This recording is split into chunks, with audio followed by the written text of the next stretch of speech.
Justin, so much of your game this year has been pitching to contact. Tonight, a little bit more hard contact than I think we've been seeing this year, but how does it just, when you're getting the results like you did tonight, how does it reinforce just the game plan that you've set up for yourself this season?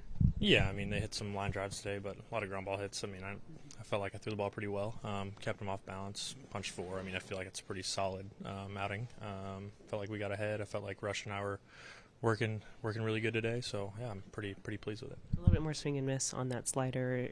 When you look at just kind of the shape that pitch had today, did it feel like it was just kind of one of your best, or did it feel like something was a little enhanced with it today?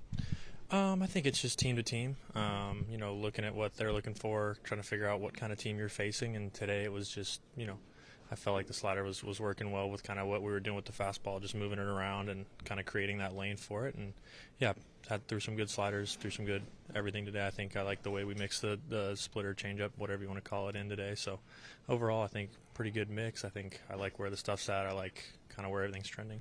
Did you make any adjustments to try to come out stronger in the first couple of innings? Yeah, I think, going out there, the first inning's got to be the most important one. I think, the first inning, and then whenever I feel like that last inning's going to be, those are kind of the two important ones to me. But you can kind of feel that as the game's progressing. But, yeah, inning number 1, I think I've made a kind of more of a focus the past couple to come out there and try to be, the best version of myself these past 2. And I felt like today and obviously my last outing I did a good job of that. Do you feel like in this day and age of the way hitters are swinging, you have to be more conscious of them swinging big 0-0?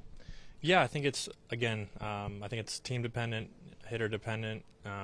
You just kind of have to realize who guys are, what they like to do generally, and again, just make your decision and stick with what you got. And if they swing early, I think that's great because, a lot of the times when guys swing early, it's an out or it's a foul ball or whatever. I think if you're in the zone early, like I've said, you're going to have more success than not. Sure, sometimes you're going to get clipped for a homer, but or a hit or whatever. But I think, if you're attacking the zone, keeping them, off balance, uncomfortable, and just going right at them, I think that's kind of the way to go. And how important were those challenges for Dalton in that last at-bat? Those are huge. I mean, that was really awesome to kind of, for him to get those for me, and that's a really big spot in the game. And it changes the game. It changes that at bat for sure. So it was awesome. So hats off to him for 2 great challenges there. You talked about the focus in the first inning. Is that a mental thing, or is that your warm up? What does that look like? Yeah, I think it's more of just kind of. I don't know whether it's mental, physical, but I think it's just having more of a just focus on, all right, I'm getting these 3 hitters out, and then we're going to roll from there. I think that's kind of where it's got to be. And, again, just same attack mentality and see what we can do from there.